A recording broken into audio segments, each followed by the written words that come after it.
Donc, les dernières semaines, j'ai été en train de faire une série sur mon livre Le secret de l'onction. Ceci est mon nouveau livre qui vient de sortir récemment, Le secret de l'onction, accéder à la puissance de Dieu pour marcher dans les miracles. Et maintenant qu'il est sorti depuis un peu plus d'un mois, j'ai commencé une série où j'approfondis à partir des principes, des secrets que j'ai relâchés dans le livre par rapport à comment accéder à l'onction. C'est la volonté de Dieu que chaque croyant, chaque vrai croyant porte son onction parce que cela signifie simplement être un vase de Dieu dans sa plénitude. Jésus, son royaume n'est pas une affaire de parole, mais de puissance.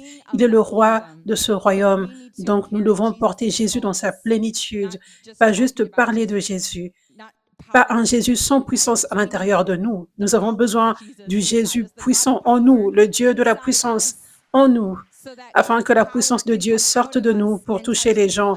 Comme il est dit dans la Bible, tous ceux qui croient, ces signes les accompagneront. Ils imposeront les mains sur les malades et ils seront guéris. Ils chasseront les démons. Parmi certains de ces signes, ça ne dit pas seulement une poignée de personnes, seulement ceux qui conduisent de grands ministères ou quoi que ce soit. Seulement si tu as une plateforme avec un micro, ces signes t'accompagneront. Ça ne dit pas cela. Ça dit tous ceux qui croient. Oui, donc il est temps que chaque vrai croyant, ce qui signifie abandonner à Dieu, avec un cœur pur pour plaire à Dieu, il est temps que chaque vrai croyant reçoive cette onction, soit un vase de cette onction. Ça, c'est si important parce que si tu as réellement un cœur pour que les gens soient réellement sauvés et qu'ils connaissent réellement Jésus, qu'ils soient guéris, libérés, alors tu seras sérieux à propos du fait d'être un vase qui porte l'onction. Si tu ne portes pas l'onction, tu essaieras de trouver comment recevoir l'onction. Amen. Parce que plus les gens portent Dieu dans sa plénitude, plus les perdus seront atteints. Amen. Alléluia.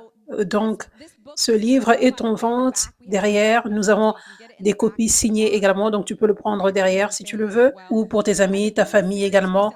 Mais j'ai été en train de faire une série récemment, les dernières semaines, dans laquelle j'approfondis les secrets que j'enseigne dans ce livre. Donc, je pense que, je pense que ça, c'est la quatrième semaine. Si c'est correct, je ne me rappelle pas. Je pense que c'est la quatrième semaine. Donc, il y a 3 enseignements précédents que tu dois rattraper si tu n'as pas encore regardé ces enseignements.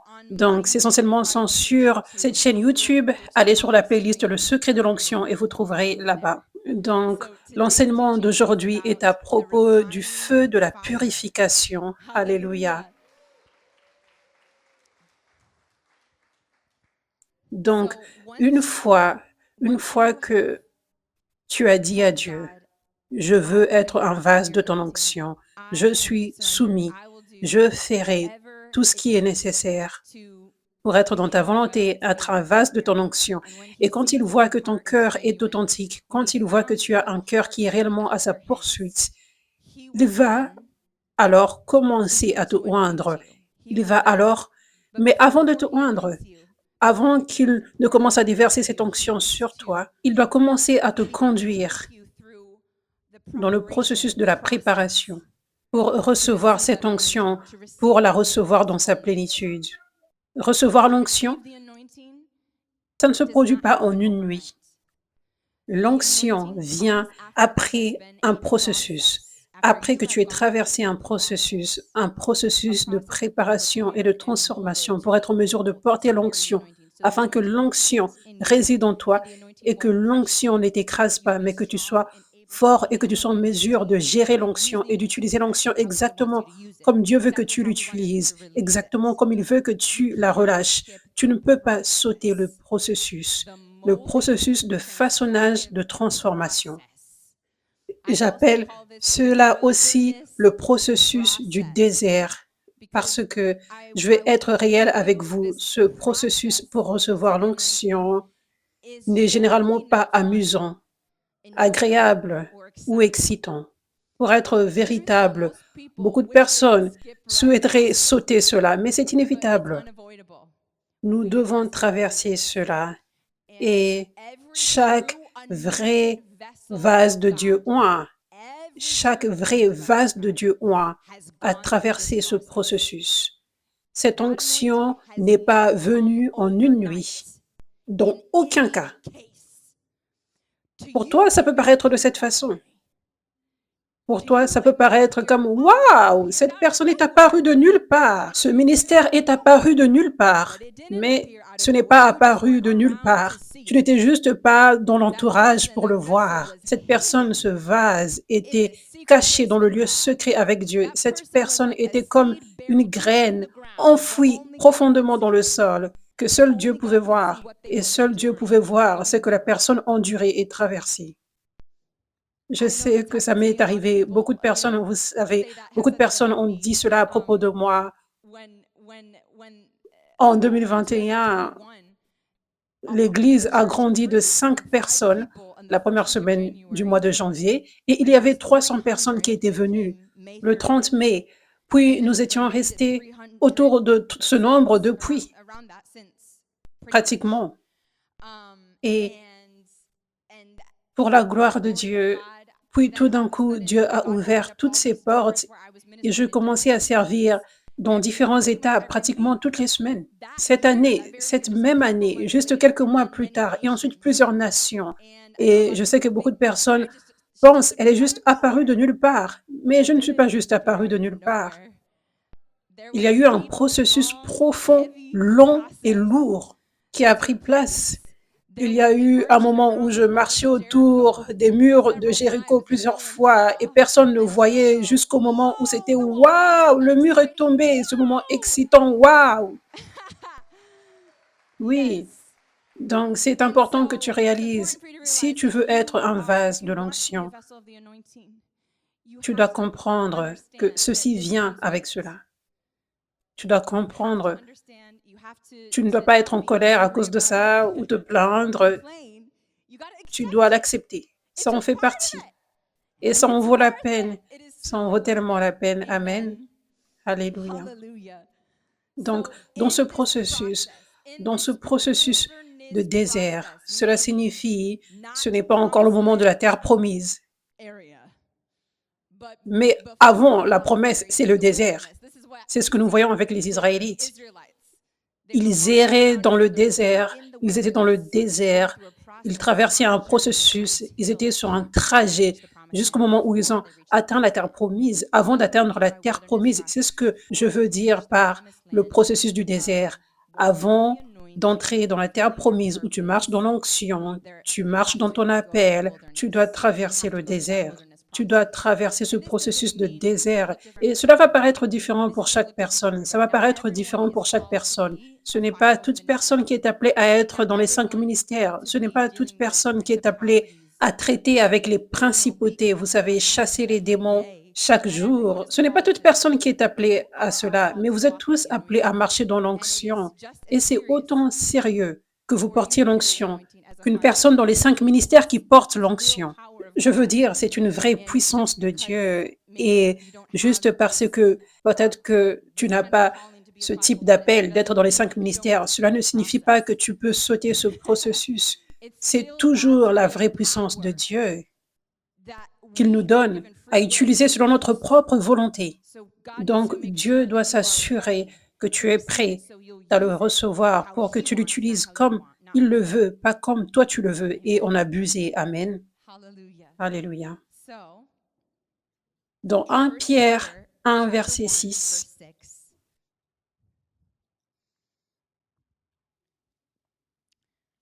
il est dit, « Alors soyez vraiment heureux, il y a une joie merveilleuse à venir, même si vous devez endurer de nombreuses épreuves pendant un petit moment. Ces épreuves montreront que votre foi est authentique. Elle est mise à l'épreuve comme le feu teste et purifie l'or, bien que votre foi soit beaucoup plus précieuse que de l'or. Ainsi, lorsque votre foi reste forte à travers de nombreuses épreuves, cela vous apportera beaucoup de louanges, de gloire et d'honneur le jour où Jésus-Christ sera révélé au monde entier. » Donc, ceci révèle ce qu'est le feu de la purification. Il est écrit, Votre foi est mise à l'épreuve comme le feu teste et purifie l'or. Donc, au cas où tu ne le savais pas, comment l'or devient l'or, c'est beau, ça brille, cette belle couleur, juste comment l'or est magnifique. Cela n'est pas là juste naturellement, mais ça paraît de cette façon, c'est beau, ça brille, c'est parfait, parce que l'or est mis dans le feu. Littéralement, l'or est placé dans le feu. Puis, ça ressort si beau et ça brille. Donc, ça, c'est puissant. Cette écriture ici nous montre que de la même façon, notre foi, notre caractère va aussi être raffiné afin que nous aussi, nous ressortions de ce feu de la purification spirituelle en étant si éclatants, si beaux, une lumière éclatante pour Jésus, en étant tellement comme lui. Amen. Quand tu as donné ta vie à Jésus, certaines personnes peuvent dire, Dieu m'a donné son cœur et automatiquement je suis devenu comme lui. Ces gens mentent. Peut-être que l'ange de lumière les a trompés et maintenant ils sont devenus orgueilleux ou je ne sais quoi. Ça ne peut pas se produire de cette façon.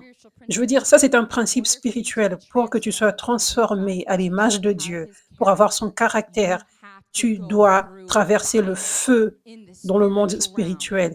Il n'y a aucune autre voie. Tu dois être purifié. Donc, en vivant sur cette terre, nous luttons contre notre chair. Notre chair a certains attributs qui sont juste pratiquement naturellement là. Pour la majeure partie, nous ne sommes pas naturellement humbles, naturellement altruistes, naturellement patients, naturellement remplis d'amour pour chaque personne, naturellement prêts à nous renier avec tellement de joie et ne jamais penser à nous-mêmes, nous mettre en dernier. Naturellement, nous ne sommes pas de cette façon. Si tu as été élevé par des parents chrétiens incroyables, tu as un bon commencement, tu as une longueur d'avance. Mais toujours, en fait, tu as été purifié et transformé depuis un jeune âge, mais toujours naturellement, nous avons cette nature charnelle. OK, donc quand tu as donné ta vie à Jésus, cette nature charnelle qui est là ne s'en va pas complètement immédiatement. C'est pour cela que le feu de la purification est nécessaire pour être transformé à l'image de Dieu. Avoir le caractère de Dieu et son cœur, c'est complètement surnaturel. Et nous ne pouvons pas avoir le caractère de Dieu et son cœur sans son pouvoir surnaturel. C'est surnaturel. Être comme Jésus, c'est surnaturel. Et les gens dans le monde, vous avez pu rencontrer des gens qui ne sont pas chrétiens, mais peut-être qu'ils sont si gentils, ils sont si généreux, et tu te dis, oh, mais comment ces gens sont en mesure d'être comme ça? Ils cachent des choses. C'est du spectacle. Vous savez, je veux dire, oui, cette personne a ses attributs, mais il y a de la diction qui est là, il y a des démons qui sont là, il y a des zones égoïstes qui sont là, qu'ils ne montrent tout simplement pas. Il y a de l'orgueil qu'ils ne montrent tout simplement pas. Peut-être ils caressent les gens par le sens du poil pour que les gens fassent de même pour eux. Ils ne sont pas réellement en train de placer les autres en premier, d'être aimants et gentils. C'est seulement par la puissance de Dieu que nous pouvons être réellement transformés à son image et avoir son cœur. Et ça, c'est juste le système de Dieu. Nous devons traverser le feu de la purification. La Bible en parle juste là, que l'épreuve, c'est ce que c'est, le feu de la purification. Traverser des choses difficiles. Il est écrit aussi dans Ésaïe 48, verset 10, « Je t'ai raffiné », mais pas comme l'argent est raffiné, parce que l'argent, c'est le même principe que l'or, ou le même processus. Au contraire, je t'ai raffiné dans la fournaise de la souffrance. Une autre traduction dit dans l'affliction. Vous savez que c'est biblique que nous traversions des souffrances. Ce n'est pas toujours le diable qui apporte la souffrance. Je pense que beaucoup d'entre vous, vous ne savez pas à quel point il est écrit que nous traverserons des souffrances dans la Bible. Regardons cela, apprenons.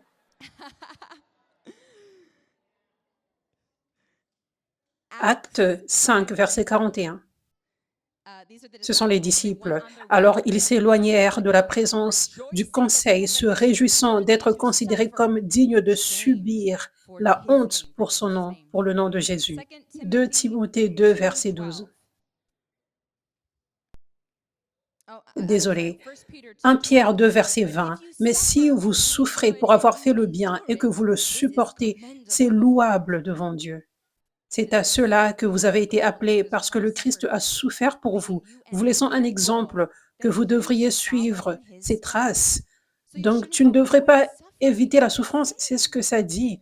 Tu devrais en fait suivre les traces de Jésus, endurer la souffrance pour Dieu, pour la gloire de Dieu.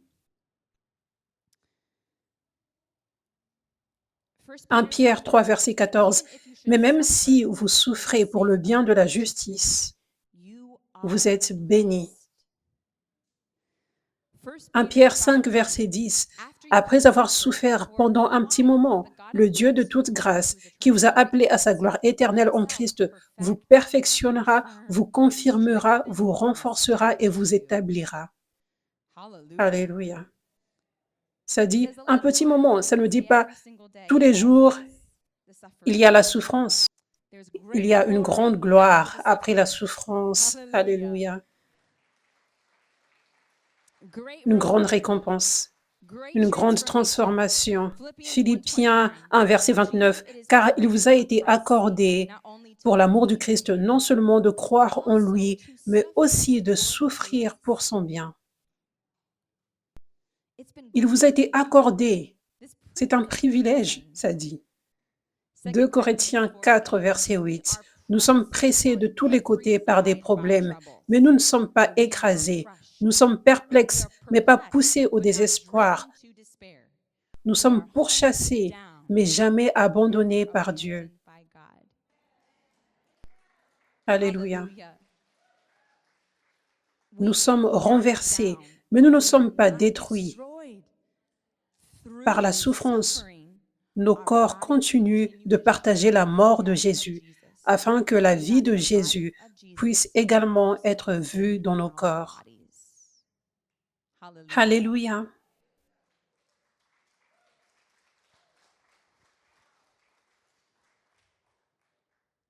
En plus d'être purifié par le feu, une autre façon d'y penser, c'est que tu es écrasé, tu es pressé.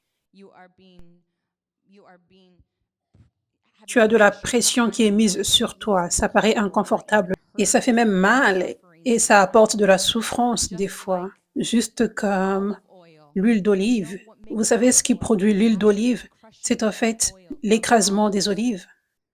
Tu ne peux pas obtenir de l'huile d'olive. N'est-ce pas puissant que Dieu ait fait en sorte que l'huile d'olive soit produite de cette façon pour qu'on ait ce beau exemple pour nous, pour qu'on sache si tu veux l'huile de l'onction sur ta vie, tu dois être écrasé comme les olives. L'écrasement, c'est ce qui fait en sorte que l'huile vienne, que l'huile coule. Et aussi, même le vin. Jésus se réfère à l'onction comme étant le vin nouveau. Et c'est le même processus, le même principe. Les raisins sont écrasés. Et quand ils sont écrasés, pressés, c'est ce qui produit le vin. Puissant. Alléluia. Donc c'est comme ça que c'est. La souffrance et les sentiments inconfortables en passant par le feu, la souffrance, la difficulté, la pression de l'olive, des raisins. Ça, c'est l'image de comment recevoir l'onction. Et avant que certains ne reculent en disant « Oh, peut-être que ça, ce n'est pas pour moi », ça, ce n'est pas à propos de ce que tu veux, c'est à propos de l'obéissance à Dieu. Donc, je vous partage ce à quoi Dieu vous appelle. Je ne dis pas si tu veux cette onction, c'est ce que ce sera. Je dis cela oui, mais je ne vous donne pas un choix. Je vous partage. Ça, c'est la volonté de Dieu pour toi. C'est ce qu'il te demande. Et ça en vaut la peine. Ça en vaut la peine. Alléluia. Donc, nous voyons à travers les Écritures plusieurs fois que nous passerons par des souffrances et cette souffrance n'est pas en fait une mauvaise chose. La signification principale de la souffrance pour Christ, ce que toutes ces Écritures veulent réellement dire, ce n'est pas réellement de la souffrance physique, ça peut l'être des fois et nous savons que les apôtres ont enduré des souffrances physiques des fois, mais ça signifie plus la souffrance du cœur, la souffrance à l'intérieur, parce que ce feu de la purification qui prend place est à propos de ton intérieur, ton cœur, le caractère. C'est à propos de transformer cela.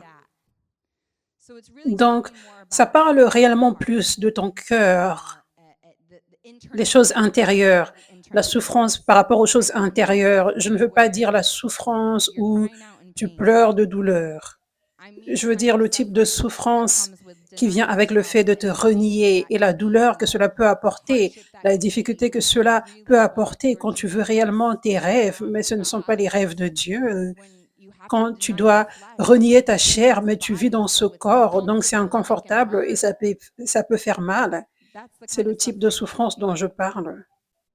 Amen.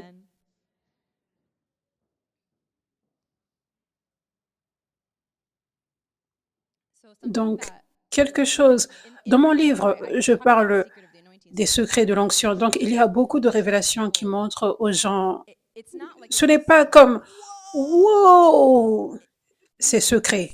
Je ne connaissais pas cela, mais ce secret que je révèle, comme le secret que je révèle aujourd'hui à propos du feu de la purification, la puissance qu'il y a quand on endure cela et ensuite on reçoit l'onction après cela, c'est plus dans le sens où beaucoup de chrétiens ne veulent pas traverser cela.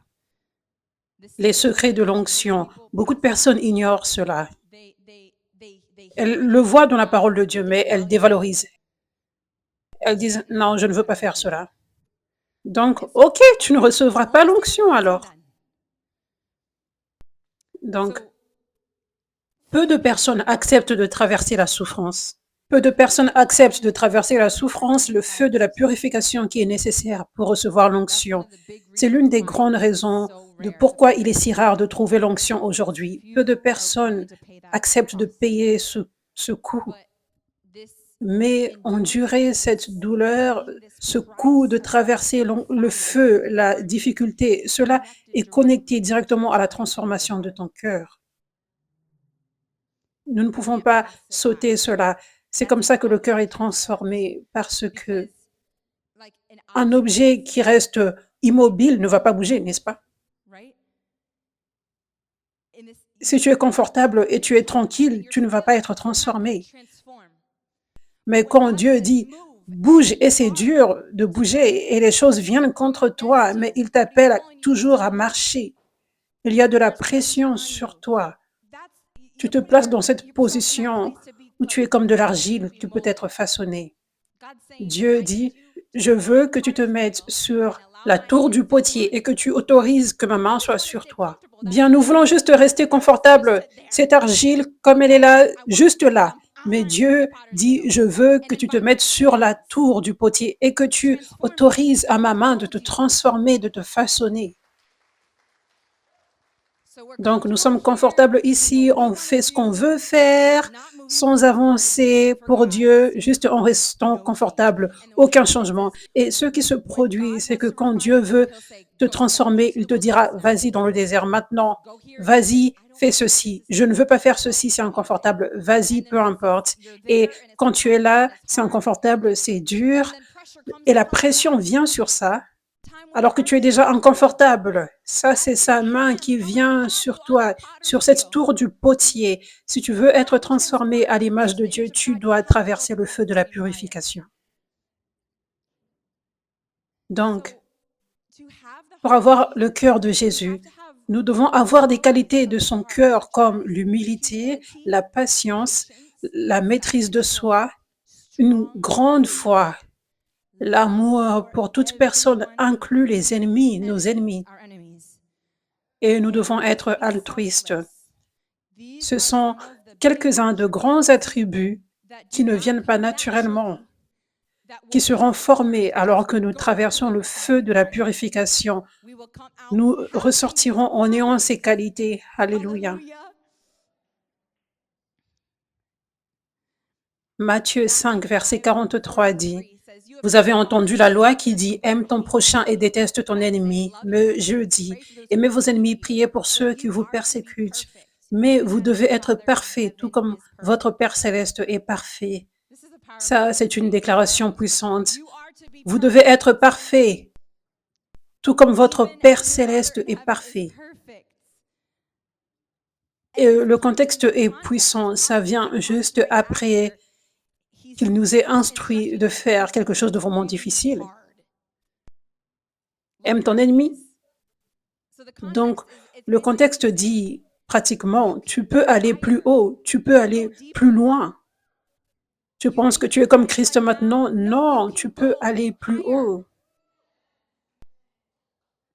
Et beaucoup de personnes, comme je l'ai partagé la semaine dernière, leurs standards sont bas. Peut-être que ces gens n'ont pas vu d'exemple de ce à quoi ressemble la vraie humilité, le vrai altruisme, la vraie mort à soi-même, mettre les autres avant toi-même, aimer tes ennemis, ce à quoi toutes ces choses ressemblent. Donc, les gens ne prennent pas cette écriture au sérieux qui dit « Soyez parfaits, tout comme votre Père céleste est parfait ». Ça ne dit pas « Tu seras exactement Jésus » et personne ne peut faire la différence. Mais ça dit qu'il y a tellement plus que ce que nous pensons. Les gens devraient nous regarder et être comme « Je vois Jésus en toi. Tu es tellement comme Jésus. » Je ne vois même pas du péché en toi, je ne vois pas la nature charnelle en toi, le monde en toi, je vois Jésus en toi. C'est possible. Ça dit, soyez parfaits, c'est possible.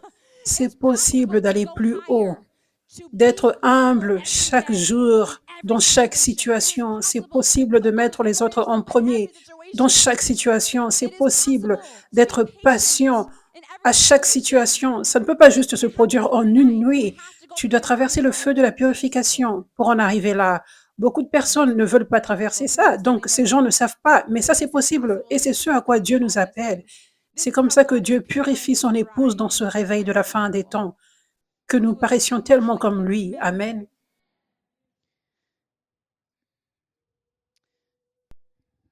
Donc, Jésus, quand il était dans le jardin de Gethsémane et il savait qu'il était sur le point d'aller sur la croix et d'être crucifié.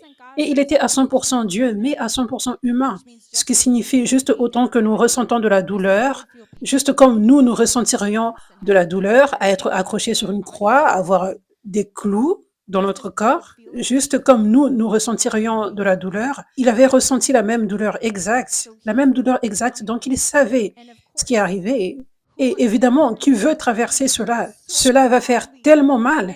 Et qui veut faire face à la mort de cette façon? Vous savez, peu importe comment tu es comme Christ, cela ne sera pas amusant. Personne ne veut faire cela.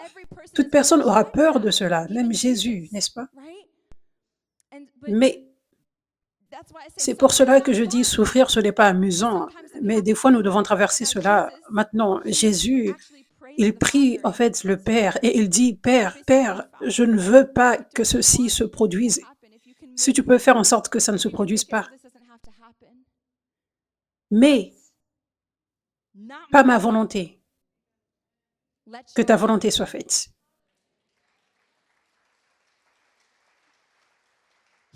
Jésus, rapidement, immédiatement. Donc, il dit comment il se sent, mais immédiatement après cela, sans hésitation, il dit pas ma volonté, mais que ta volonté soit faite. Donc, c'est le type de cœur que Dieu veut que tu aies avant que tu ne marches dans l'onction. Il veut que tu aies ce même cœur de Jésus, sans hésitation. Bien sûr, tu as tes propres désirs, tu as tes propres sentiments, tu as des choses que tu veux, tu as des requêtes de prière, vous savez, et peut-être que, en fait, tu as ton temps, mais ce n'est pas le temps de Dieu, n'est-ce pas? Tu as toutes ces choses. Et je ne dis pas que ce sont de mauvaises choses. La requête de Jésus n'était pas mauvaise, n'est-ce pas? Tu as même de bonnes requêtes, mais dans ton cœur, tous les jours, alors que tu pries, alors que tu fais ces requêtes à Dieu, tu devrais avoir ceci dans ton cœur. Pas ma volonté, mais que ta volonté soit faite. Et Dieu veut que cela soit réellement ton cœur, encore et encore, profondément, où tu n'as même pas besoin d'y penser. C'est automatique et naturel tous les jours. Pas ma volonté, mais ta volonté. Je veux juste la volonté de Dieu. C'est tout ce que je veux. Et Dieu va t'emmener dans cette position. Évidemment, au départ, tu seras comme, oui, je veux la volonté de Dieu. C'est juste par obéissance, la volonté de Dieu. Mais alors que tu traverses ce feu de la purification, il va te transformer. Tu vas en arriver à cette position où tu n'as plus ta volonté. Tu es devenu tellement aligné avec le cœur de Dieu, vous savez. Tu as des désirs corrects qu'il t'a donnés, mais dans ton cœur, c'est autant de Dieu. Ou peut-être que pour certaines choses, tu n'es pas sûr. Peut-être c'est avoir une famille ou je ne sais quoi, ou une certaine carrière, vous savez. Peut-être que tu as quelque chose dans ton cœur, tu penses que ça vient de Dieu, que c'est un désir qu'il t'a donné, mais tu n'es pas encore sûr à 100%. Il n'a pas encore révélé à 100% si c'est sa volonté. Mais même ces choses que tu veux, qui sont de bons désirs divins dans ton cœur, et réellement, tu te dis, je suis prête à abandonner cela si ce n'est pas ta volonté, pas ma volonté, mais que la tienne soit faite. Dieu a besoin de t'emmener dans cette position afin que tu vives réellement comme Jésus, afin qu'au plus haut moment de tentation, comme Jésus au jardin de Gethsémanée, que tu ne gâches pas tout, que tu n'abuses pas de l'onction, parce que c'est ton cœur encore et encore seule la volonté de Dieu au-dessus de la mienne. Amen. Alléluia.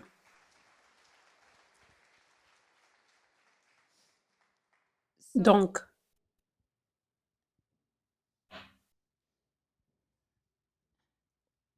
quand tu peux réaliser que le feu, que certaines souffrances sont de bonnes choses, tu vas être relaxé. Tu trouveras le contentement. Tu comprendras ce que Paul a dit quand il a dit, j'ai trouvé le secret du contentement, que j'ai beaucoup ou peu. En toute situation, j'ai trouvé le contentement. Quand tu réalises que Dieu utilise réellement toutes choses pour le bien, comme il est écrit dans la parole. Quand tu es abandonné à Dieu et tu suis ses principes vitaux, ses commandements vitaux, comme être implanté dans une église, il t'appelle à être implanté afin que tu reçoives tout ce dont tu as besoin, afin que tu reçoives une couverture de protection de l'onction sur ta vie, afin que tu reçoives des enseignements oints pour te nourrir, pour t'aider à grandir, afin que tu reçoives l'onction pour détruire tout joug dans ta vie. Donc tu vis dans l'abondance et tu vas de gloire en gloire. Quand tu suis ces principes et quand tu es réellement abandonné, je vous le dis, tu n'as pas besoin de t'inquiéter de quoi que ce soit.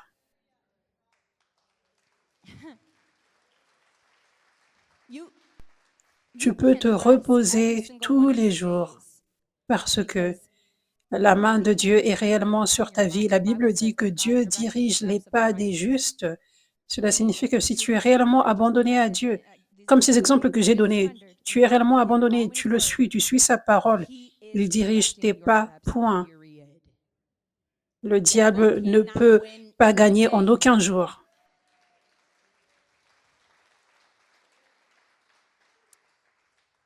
Mais nous, croyants, nous traversons toujours beaucoup d'attaques. Mais devinez quoi? Ces attaques sont en fait une bonne chose.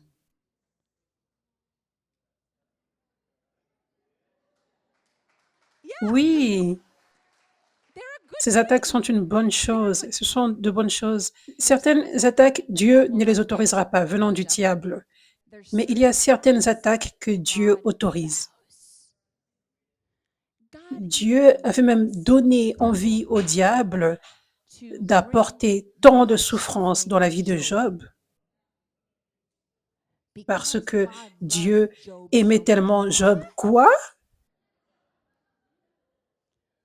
Oui, parce que c'était son feu de la purification qui était nécessaire pour qu'il accomplisse son appel, pour que Dieu le bénisse encore plus qu'avant, afin qu'il apporte à Dieu beaucoup plus de gloire qu'avant. Il voulait faire de Job cet exemple biblique incroyable pour nous, ce héros de la foi par qui des milliards de personnes jusque dans l'éternité apprendront et grandiront dans la foi en Dieu, à quel point il est fidèle. À cause de Job, Job avait un appel puissant. Job a changé par Dieu la vie des milliards de personnes. Je ne connais même pas le nombre. Probablement, on n'a même pas un mot pour ça, jusqu'à l'infini. Vous savez, pour toute l'éternité, la parole est la parole. L'histoire de Job ne s'en va jamais, n'est-ce pas? Mais je veux dire, ce qui s'est passé, c'est que le diable est venu dans la présence de Dieu. Et c'est Dieu qui a commencé cette histoire. Si vous lisez l'histoire de Job, c'est Dieu qui commence cette histoire à propos de Job.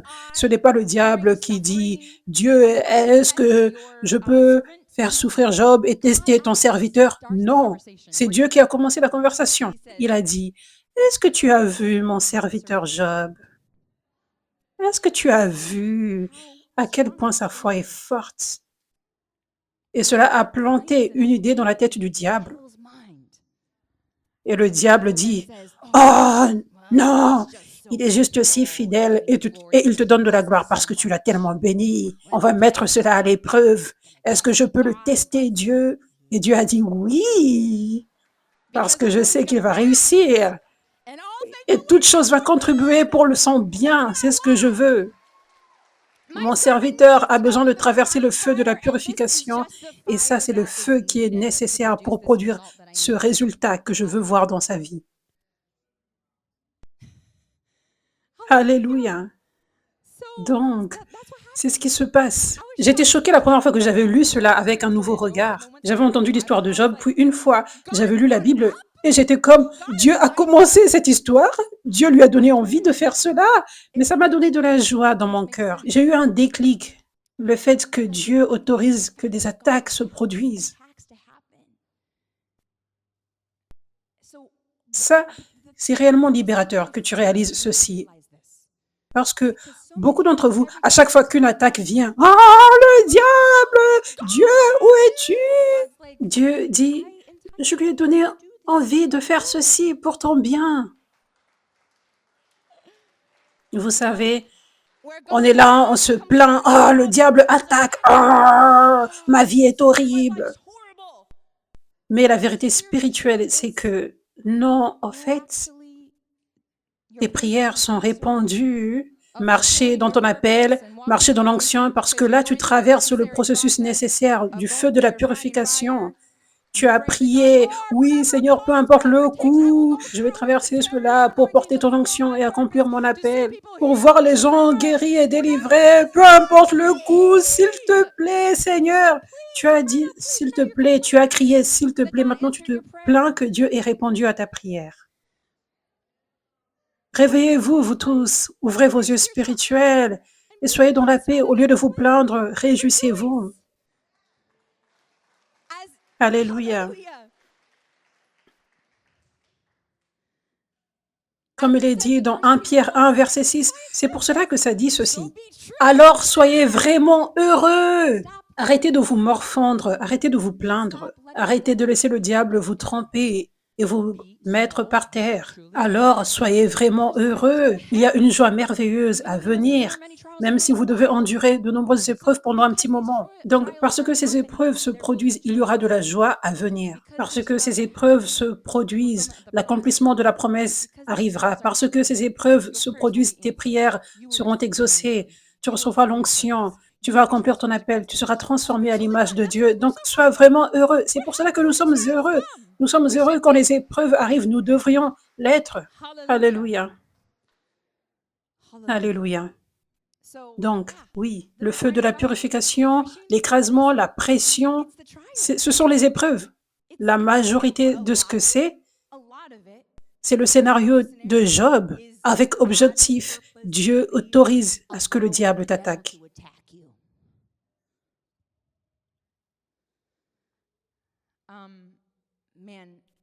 J'ai l'histoire de mon feu de la purification. J'ai été dans le feu, j'ai été sous la pression et c'est comme ça que j'ai vu l'huile venir dans ma vie, le vin nouveau. Amen. Ça ne s'est pas produit en une nuit, ça c'est sûr. Ça a commencé où je poursuivais la carrière de chanteuse chrétienne et compositrice. Chanteuse et compositrice pop. Je pensais que c'était vraiment la volonté de Dieu pour ma vie. C'était ma plus grande passion, chanter et les choses se passaient bien. J'avais sorti des singles, des vidéos et tout se passait bien. Et j'étais supportée par les amis, la famille comme jamais auparavant. Les gens me disaient c'est incroyable ce que tu fais, tu vas réussir. Donc c'était comme une confirmation après confirmation et un sentiment de relâchement, comme quoi j'avais finalement trouvé mon appel après avoir cherché différentes choses. Quel est mon appel, Dieu? Puis j'ai rencontré la puissance de Dieu et j'ai réellement tout abandonné du fond de mon cœur pour la première fois et j'ai dit à Dieu, je te donne tous mes rêves. Je veux ta volonté complètement, pas la mienne. Donc, peu importe ce que c'est, Seigneur, je le veux, je te donne toute ma vie. Et il a répondu à cette prière et je n'avais pas imaginé ce qu'il ferait. Il m'a choqué. 9 mois après ma soumission, c'était il y a 7 ans, au milieu du mois de septembre, j'étais allée à une conférence et mon père spirituel actuel, le prophète Dr. Jordavi, je l'avais vu là-bas, je l'avais vu servir pour la première fois. Il avait prophétisé sur moi en disant que j'étais appelée à être une apôtre de Jésus-Christ et que j'étais appelée à toucher les nations et que Dieu ferait des miracles par moi. J'avais reçu cette parole. Je sais que beaucoup d'entre vous connaissez, mais j'avais reçu cette parole et je savais que c'était Dieu qui parlait. Je ne le voulais pas réellement. Réellement, je ne le voulais même pas. Mais plus que je ne le voulais pas, je voulais la volonté de Dieu.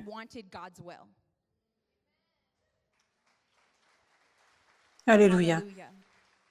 Donc, même je me rappelle, en entendant cette parole, je pensais, qu'en est-il de la musique? Je me rappelle quand j'avais entendu la parole pour la première fois, je ne savais pas que ce serait un tel retrait de la musique, de ce rêve, quand j'avais entendu la prophétie pour la première fois. Mais au fond de moi, dans mon cœur, j'avais ce moment que Jésus avait eu. Ça, c'est ce que je veux. Est-ce qu'il y a plus pour la musique? Est-ce qu'il y a une autre prophétie pour la musique? Mais pas ma volonté, mais que ta volonté soit faite, Seigneur. Alléluia. Donc, donc j'ai dit oui à Dieu ce jour-là et parler en public était ma plus grande peur et faiblesse. C'est pour cela que je ne le voulais pas et je n'avais jamais rêvé, je ne m'étais jamais imaginé prêcher. Ce n'était jamais attirant pour moi, même pas à 0,01%. J'aimais écouter les prédicateurs tout le temps, j'aimais cela, mais je voulais juste m'asseoir et recevoir. Je ne voulais pas être là, ici. Je ne savais pas comment ils préparaient les prédications, comment ils étaient en feu tout le temps.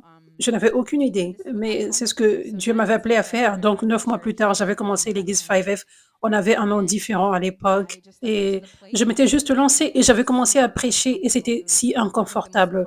Je pense que c'était la chose la plus inconfortable que j'avais jamais faite. Je suis une personne courageuse. J'ai fait du saut en parachute 2 fois. Je n'avais même pas peur, c'était surnaturel. J'ai fait plein de choses comme ça. J'ai conduit à travers le pays toute seule. J'ai déménagé ici en connaissant juste 2 personnes et c'était tout. Mais ma peur et faiblesse, c'était ce que Dieu m'appelait à faire. Prêcher, parler en public. Et, mais j'avais juste dit oui. Et donc, c'était le début du feu de la purification. J'ai commencé à prêcher toutes les semaines. Il y a 6 ans et demi, j'ai commencé à prêcher toutes les semaines et toutes les semaines, ça a été inconfortable, littéralement pendant des années. Je pense environ 3 ans, pratiquement jusqu'au moment de la terre promise, quand Dieu a commencé à agir avec puissance, le réveil a éclaté. C'était pratiquement inconfortable jusqu'à ce moment-là. Et c'était environ 3 ans, 4 ans à prêcher tous les dimanches. C'était de l'obéissance pure. Mais rappelez-vous, ce que Dieu veut voir dans ce feu de la purification, quand tu en ressors, il veut que tu aies ce cœur, pas ma volonté, mais la tienne. Donc, les épreuves que Dieu apporte sont connectées spécifiquement à ce qu'il veut produire en toi. Donc, Donc, il me mettait à l'épreuve dans ceci. Est-ce que je vais me régner?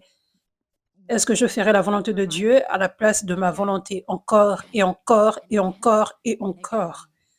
Donc, toutes les semaines, je me présentais, je prêchais et j'entendais tellement la voix du diable dans ma tête, disant que je n'étais pas une puissante prédicatrice, que les gens ne sont pas bénis, que les gens ne vont pas revenir et que je ne sais pas ce que je suis en train de faire. J'entendais ça dans ma tête pratiquement toutes les semaines pendant toutes ces années, pendant 3 ans et quelques. Mais j'ai continué d'avancer malgré ces voix parce que je savais que c'était simplement la volonté de Dieu. Donc, une chose incroyable s'est produite cependant.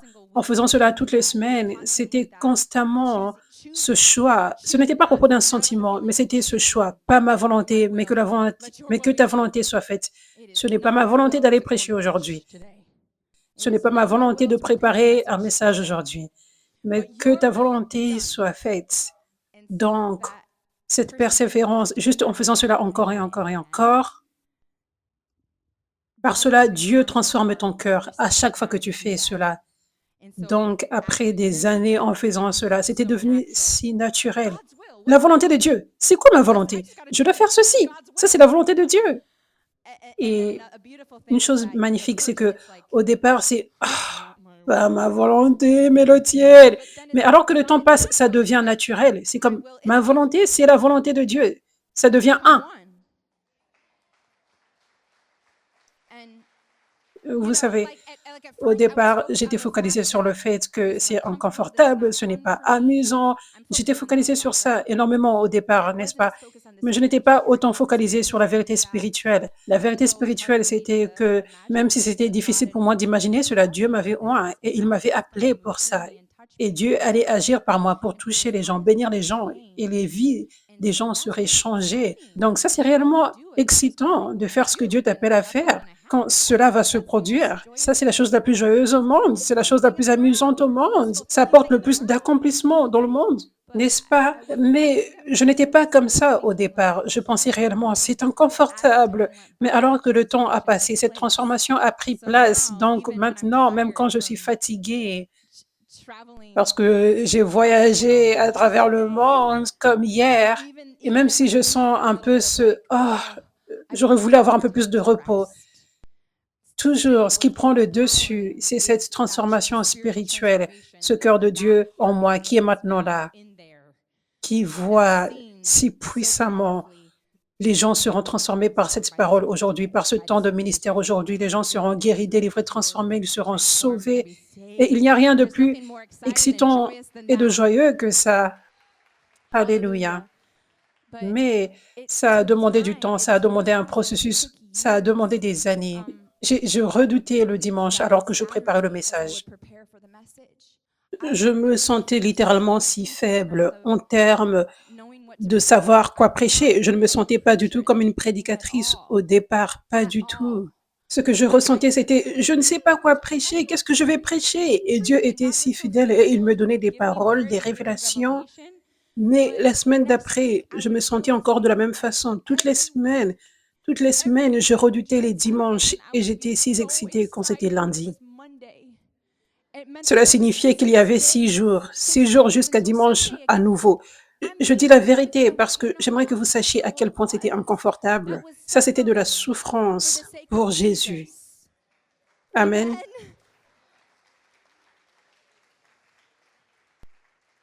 Donc, à ce moment-là, c'était le test que Dieu avait pour moi. Il m'appelait à faire quelque chose que je ne voulais pas faire afin qu'il puisse produire ce cœur qui veut juste sa volonté, qui est complètement altruiste, désintéressé. Et Dieu testait aussi ma patience.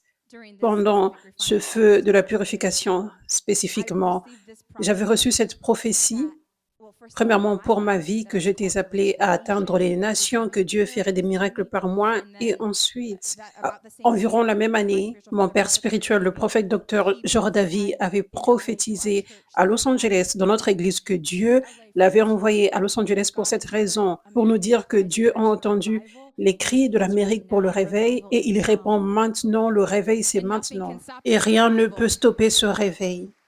Et Donc, il y avait cette prophétie et il y avait cette prophétie sur ma vie. Donc, il y avait ces prophéties énormes et aussi en parlant avec mon père spirituel, il y a eu d'autres détails, des prophéties que je suis appelée à garder dans mon cœur, vous savez, des détails sur les promesses. Et je ne suis pas appelée à partager cela avec tout le monde, mais j'ai toutes ces prophéties choquantes, ces promesses.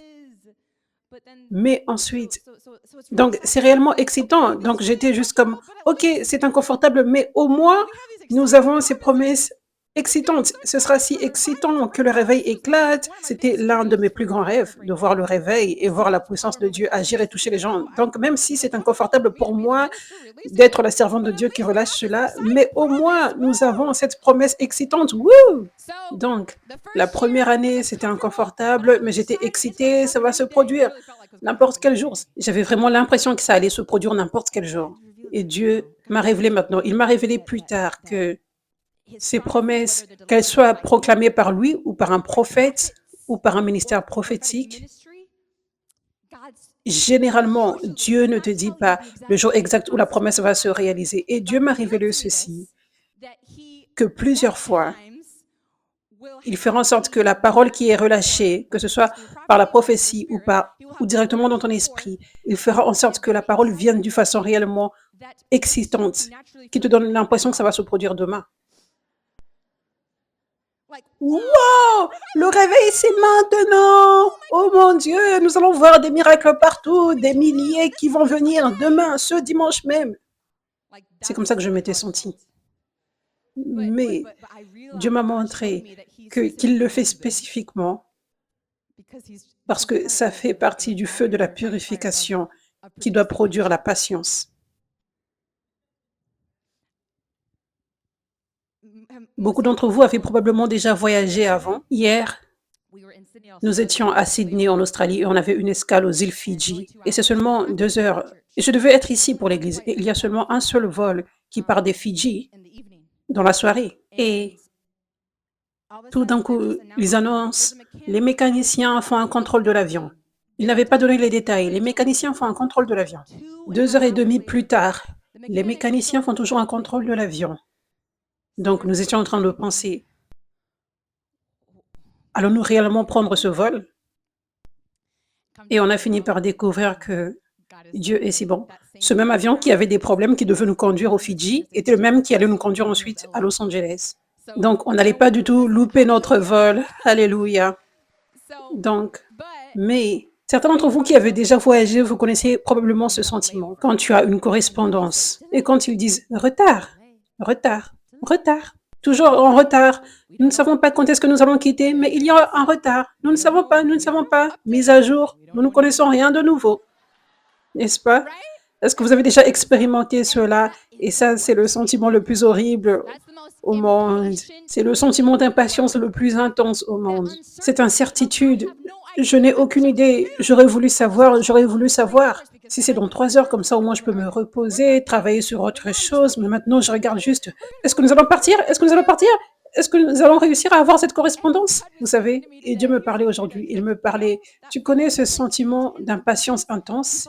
Il me disait, je veux que dans le feu de la purification, tu expérimentes une impatience intense afin que je produise une patience intense.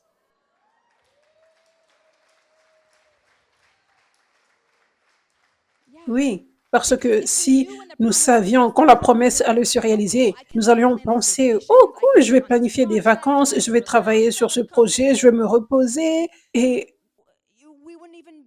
on ne passerait même pas par un test d'impatience. Dieu a besoin de nous faire passer par un test de patience et il veut que nous ayons constamment cette foi.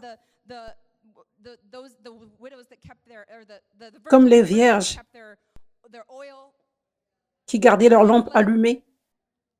Le marié va arriver à n'importe quel moment. Ça demande de la patience. Je ne sais pas quand, mais il arrive et je suis heureuse, je suis excitée, je suis impatiente. Je ne sais pas quand est-ce qu'il va arriver. C'est comme ça qu'il veut que nous soyons. Parce que ça, c'est maintenir la foi vivante. Parce que Dieu veut que ta foi reste forte et que tu aies aussi la patience. Donc, si tu sais quand les choses vont se produire, comment ça va se produire, le temps, comment la patience et la foi vont être formées. Amen. Donc, Je sais que pour moi spécifiquement, Dieu voulait que je pense que ça allait arriver plus tôt afin que ça produise une grande patience en moi, une grande foi. Donc la première année, il y avait 20 personnes dans l'église. L'année d'après, il y avait 15 personnes. La troisième année, il y avait 10 personnes. L'année d'après, il y avait 5 personnes. Je n'exagère pas. Et ça, c'était en 2020. Puis le Covid a frappé.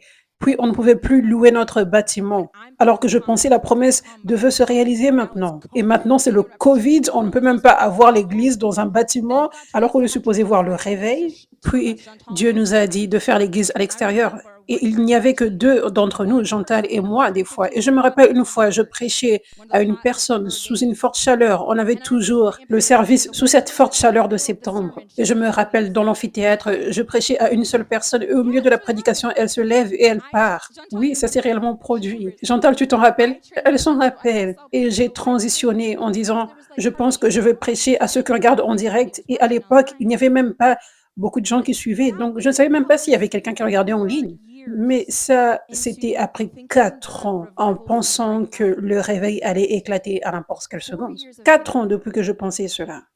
4 ans où je me présentais pour prêcher et c'était inconfortable à chaque fois. 4 ans où j'avais l'impression qu'on allait en arrière. On voyait de moins en moins de personnes venir, les gens partaient et le diable me disait, tu vois, tu n'es pas une bonne prédicatrice parce que beaucoup de personnes partent et l'église ne grandit pas. Je traitais avec ces pensées dans ma tête. Ça, c'était mon feu de la purification. Alléluia. Le feu de la purification qui produit la patience et une grande foi en Dieu, que peu importe ce à quoi ça ressemble, je crois aux paroles de Dieu, je crois en mon Dieu que les promesses vont se réaliser, peu importe ce à quoi ça ressemble.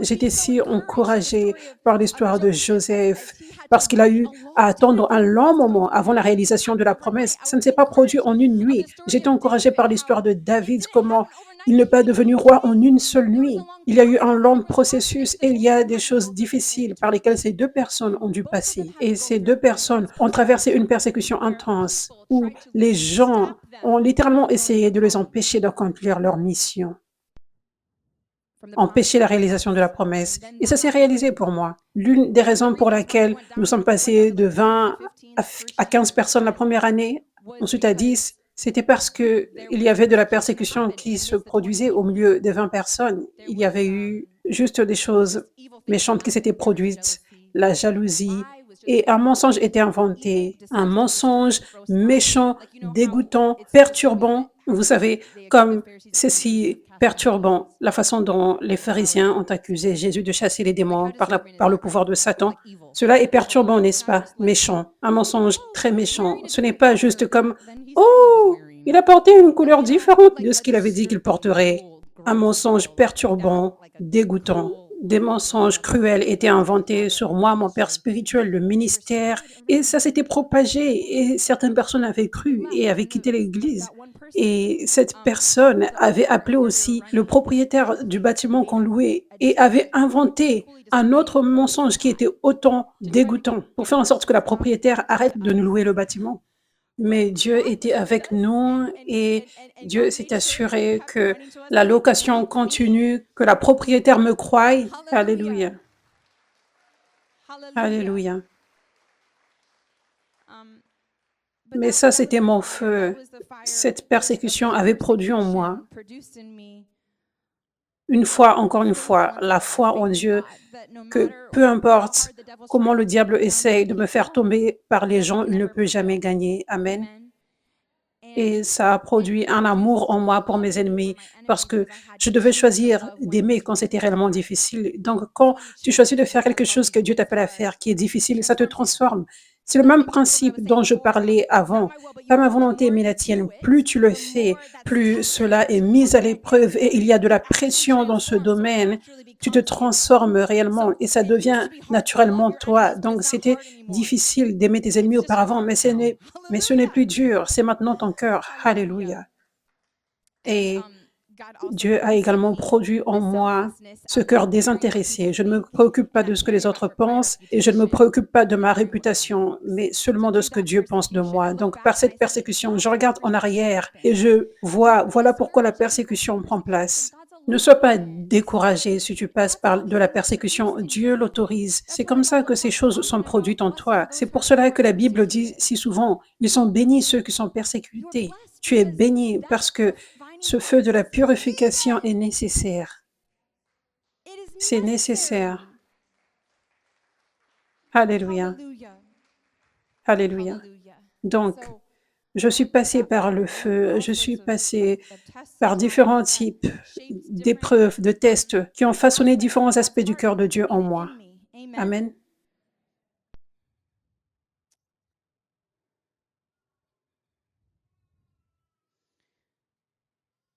J'étais également tellement encouragée par l'histoire de David et Joseph parce que les deux ont été persécutés. Les deux ont vu des gens qui ont littéralement essayé de les tuer parce que le diable était si en colère et ils étaient si en colère à cause de ce qu'il y avait en eux, l'onction, l'appel. Il n'y avait même pas encore la réalisation, mais ces gens pouvaient voir ce qui était là et ce qui allait arriver. Donc, ils avaient essayé de stopper cela.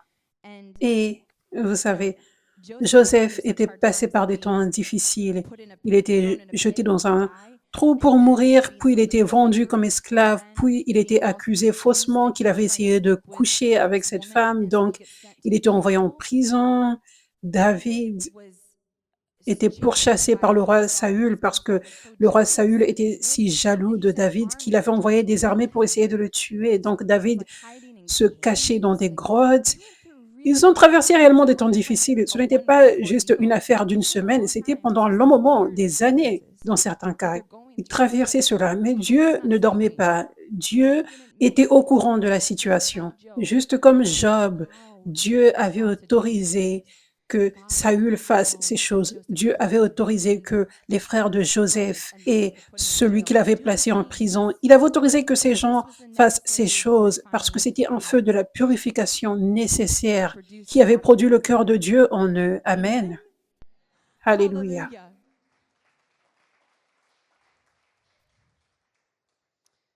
Donc, j'aimerais partager ce qui m'a réellement aidé à traverser ces temps difficiles. Quand c'était réellement difficile, spécialement la persécution.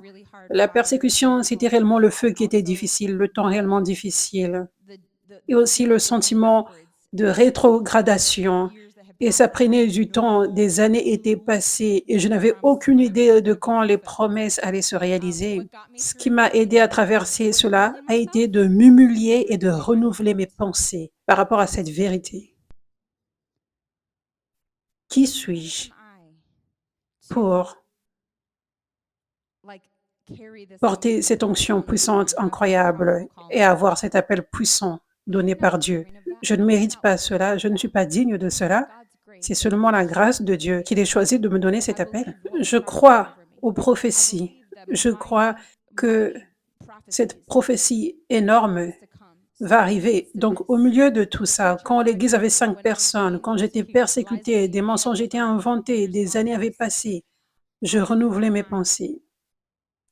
Dieu m'a donné cette grâce de faire quelque chose de tellement puissant pour lui, avoir l'honneur d'être un vase de son onction.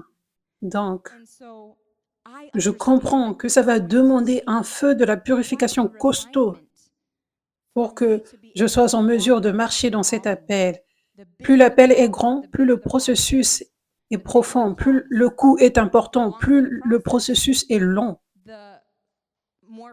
plus le feu de la purification est intense, plus la pression est intense.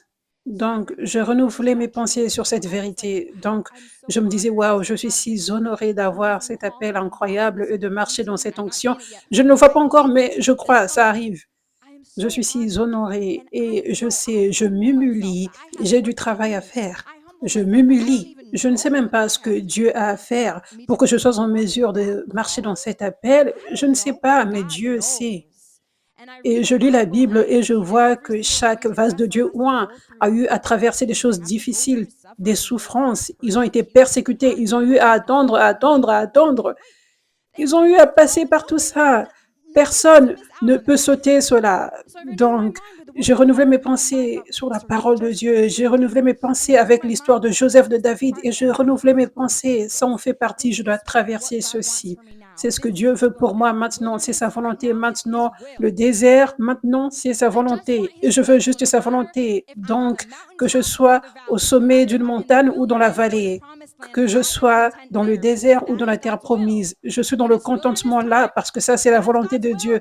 Quand c'est le moment du désert, ça, c'est la volonté de Dieu. Je suis dans le contentement dans ce moment-là. Et quand c'est le moment de la terre promise, je ne suis pas dans le contentement parce que mes rêves se sont réalisés et c'est excitant maintenant. Je suis dans le contentement parce que c'est la volonté de Dieu. C'est ça le vrai contentement. Et je m'étais humiliée. Je renouvelais mes pensées. Seigneur, peu importe ce par quoi je dois passer, juste fais-le. Avec joie, je dis oui. Même si ça doit prendre 30 ans, toujours, je ne mérite pas de recevoir cette onction et de voir l'accomplissement de mon appel. Je ne mérite pas cela, même après 30 ans, à traverser la souffrance, la difficulté. Vous savez, donc, qui suis-je pour penser, je fais toutes ces choses, je passe par tout ça et la promesse n'est pas encore là. Pourquoi moi? Les gens devraient voir à quel point c'est difficile. Vous savez, ce sont les sentiments que tu peux avoir peut-être, n'est-ce pas? Donc, je renouvelais mes pensées. Qui suis-je? Vous savez, ta volonté, Seigneur. Je veux juste ta volonté. Je priais ces choses avec des larmes. Je veux juste ta volonté, Seigneur. Fais ce que tu dois faire. Peu importe la durée. Amen. Alléluia. Dieu soit loué. Dieu soit loué. Et maintenant, j'ai vu le début de l'accomplissement des promesses. J'ai vu le réveil éclater.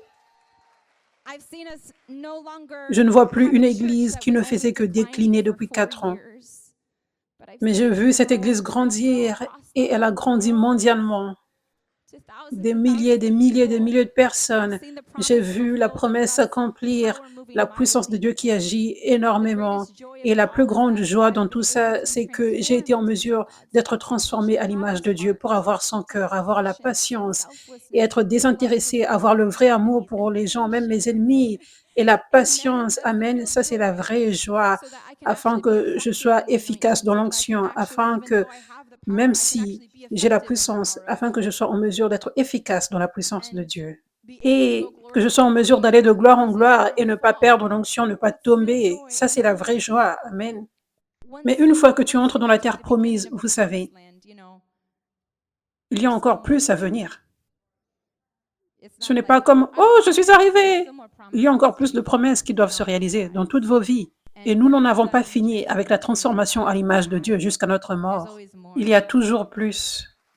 Donc, cela signifie que les épreuves ne vont pas s'arrêter, mais c'est une bonne chose. Rappelez-vous, les épreuves ne vont pas s'arrêter parce que la transformation ne s'arrête pas. Dieu veut te transformer encore plus à ton image. Même quand tu as atteint le début de la terre promise, il faut entrer dans cette terre en profondeur. Il y a plus de promesses à voir. Et pour aller plus haut, recevoir ces choses plus hautes, tu dois être transformé encore plus à l'image de Dieu.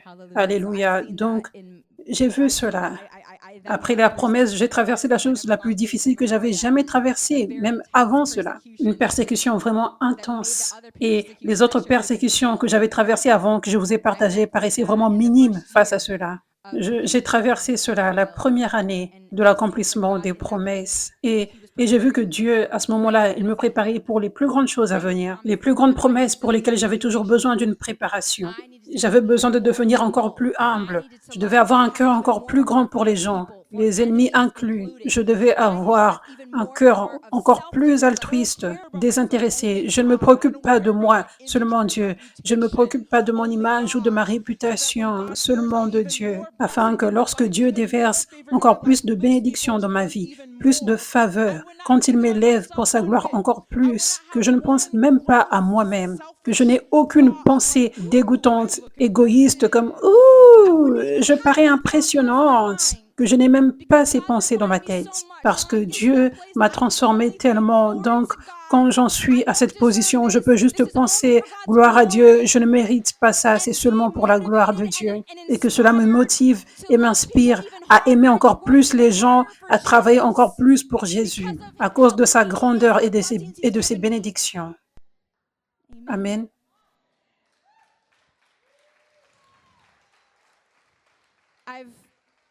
J'ai eu à traverser plus de feux de la purification les dernières années en attendant la justice de Dieu face aux accusations méchantes, dégoûtantes qui ont été déclarées contre moi et mon père spirituel. J'attends toujours la justice de Dieu. J'attends toujours que la vérité soit révélée, qu'elle soit révélée. J'attends toujours les promesses de Dieu, les portes qui doivent s'ouvrir, les choses qui ont été promises pour que plus de personnes soient atteintes. J'attends toujours les promesses de Dieu, que le joug de la religiosité sera réellement détruit, afin que, les églises tièdes, sans puissance, ne soient pas les églises populaires, mais que Jésus règne au milieu de son épouse pure, où la délivrance prend place, l'onction coule, les malades sont guéris. Et le corps est réellement équipé pour être victorieux sur le diable et que les gens marchent dans leur appel, dans l'onction. Amen.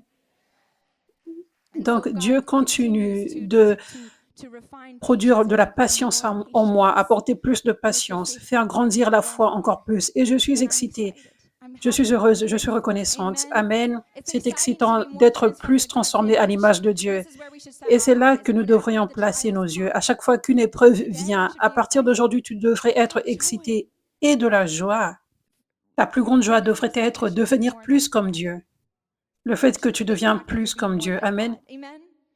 Donc, à chaque fois qu'une épreuve vient, tu es transformé. Donc, renouvelle tes pensées à chaque fois. Je suis transformé davantage à l'image de Dieu.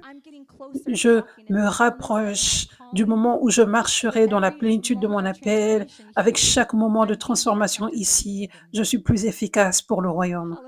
Alléluia. Quelle vie joyeuse nous avons. Vous savez, la Bible dit, la paix que je vous donne, elle ne peut jamais vous quitter. La Bible parle de la joie du Seigneur, quelle est notre force. Je vous enseigne les secrets du contentement. Je vous enseigne comment garder la paix et la joie. Parce que ce que j'ai révélé aujourd'hui est vrai. Le diable a perdu dans ta vie. Quand tu es réellement abandonné à Dieu, tu auras la victoire en Christ tous les jours. Chaque attaque qui vient, Dieu l'utilise pour ton bien. L'attaque est une bonne chose. Donc chaque jour, c'est une belle journée. Chaque jour, c'est un jour de paix et de joie. Chaque jour, c'est un jour dans la volonté de Dieu. Chaque jour, c'est un jour où tu te rapproches de plus en plus de la terre promise et de l'accomplissement de ton appel. Amen. Alléluia. Merci Jésus.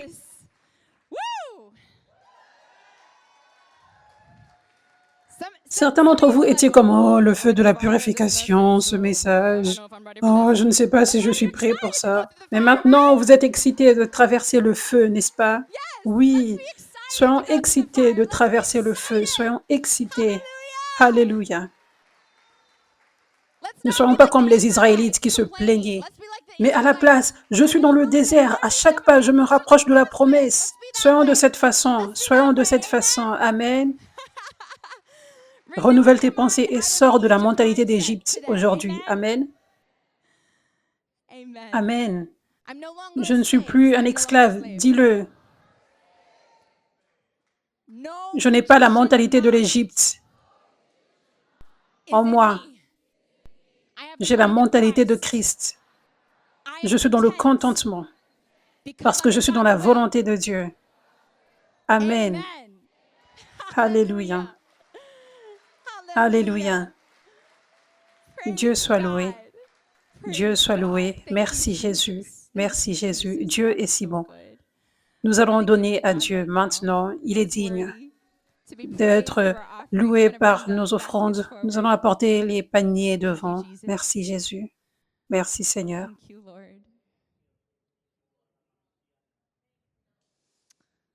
Merci Jésus.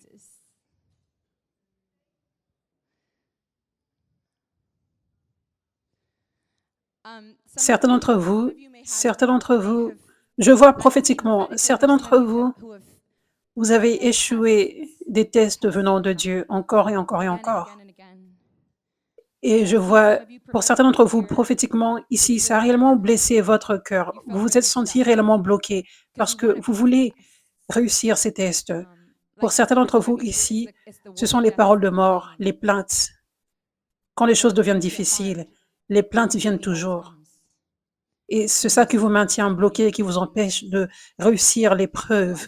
Donc je vois ceci prophétiquement et c'est juste une direction prophétique de semer une offrande pour ce domaine de faiblesse, sacrifier, apporter un sacrifice à Dieu et dire: «Seigneur, j'ai besoin de ton aide, j'ai besoin de plus de ta puissance pour m'aider dans ce domaine. Seigneur, je suis ouvert à toi aujourd'hui et je sais que tu me vois et je ne veux plus continuer à échouer. Je veux que tu produises ton caractère en moi complètement sans que rien ne me retienne. Donc, j'apporte une graine, j'apporte ce sacrifice, Seigneur. Je te montre mon cœur. Je te montre mon cœur, pas juste mes paroles, mais en action. Et je sème dans ton onction pour recevoir plus de ta puissance dans ma vie, pour que ça m'aide dans ce domaine. Amen. Donc, alors que tu prépares ton offrande, nous donnons spirituellement ici. Nous ne donnons pas charnellement ici, par tradition. Spirituellement, cela signifie, nous avons la révélation que ce que tu sèmes, tu récoltes. Si tu sèmes peu, tu récoltes peu. Si tu sèmes généreusement, tu récoltes généreusement. Nous avons la révélation qu'alors que tu sèmes dans le vrai royaume de Dieu, dans son onction, tu récoltes des bénédictions surnaturelles. La façon de recevoir, c'est de donner. La façon de récolter, c'est de semer. Vous savez, donner avec cette révélation, parce que si tu n'as pas cette révélation, tu ne donneras pas autant que Dieu veut que tu donnes. Ça, c'est ce qui nous donne la force et la joie de donner. C'est savoir que c'est la façon de recevoir. Amen. Aussi, donner spirituellement, c'est savoir que tu donnes à Dieu, tu ne donnes pas à une église, à une personne, tu donnes à Dieu. C'est comme ça que nous donnons à Dieu. C'est comme ça que nous donnons des offrandes et des sacrifices à Dieu. C'est en donnant à son église, là où tu es planté. Amen. Et aussi, quand je dis donner spirituellement, c'est important de semer quand tu as des besoins dans ta vie. Parce que tu apportes un sacrifice et avec des actions, tu dis: Seigneur, j'ai besoin de plus de toi. Je crois en la puissance de ton onction là où je sème. Et je crois que plus de ton onction viendra sur ce besoin alors que je sème. Amen. Alléluia. Donc, donne spirituellement aujourd'hui si tu regardes en ligne. Tu peux aller sur 5fchurch.org/give. Alléluia. Une fois que tu as préparé ton offrande, juste lève ton offrande ou ta main ou ton téléphone si tu donnes en ligne, alors que je déclare sur vous tous, sur vos offrandes. J'envoie cette onction maintenant sur vos offrandes. Je déclare sur vous tous qui avez une certaine faiblesse pour laquelle vous semez, là où vous avez échoué test après test. Ce caractère de Christ n'a pas été produit en vous parce que la chair était forte. Je vous envoie cette onction maintenant et je déclare que votre esprit s'élève, que vous receviez la force du Saint-Esprit la prochaine fois que cette épreuve viendra et que vous réussissiez au nom de Jésus. Je déclare que votre cœur doit être transformé à l'image de Dieu au nom de Jésus. Rien ne peut vous entraver. Vous devez avancer tous les jours de gloire en gloire, de plus en plus comme Dieu, plus proche et plus proche de la terre promise, pour votre vie au nom de Jésus. Et j'envoie cette onction sur chaque semence. Je l'envoie sur votre compte bancaire, sur vos finances. Et je déclare que l'abondance est votre portion dans chaque domaine inclus dans vos finances. Dieu veut que tu sois la personne qui bénit, la personne qui puisse prêter, pas la personne qui a toujours à demander et prendre des autres. Je déclare la croissance afin que tu sois plus généreux au nom de Jésus pour le royaume vis-à-vis des autres. Je déclare la croissance afin que tu fasses ce que Dieu t'appelle à faire, afin qu'il y ait des projets dans le business, dans le ministère qui commencent et que des rêves se réalisent. Des rêves donnés par Dieu, mais les finances te manquaient, donc tu ne voyais pas ces rêves à cause de cela. Reçois les finances maintenant, la provision au nom de Jésus. Pour chaque besoin ici, chaque personne qui sème pour un besoin spécifique, j'envoie cette onction maintenant sur ce besoin. Reçois au nom de Jésus. Amen.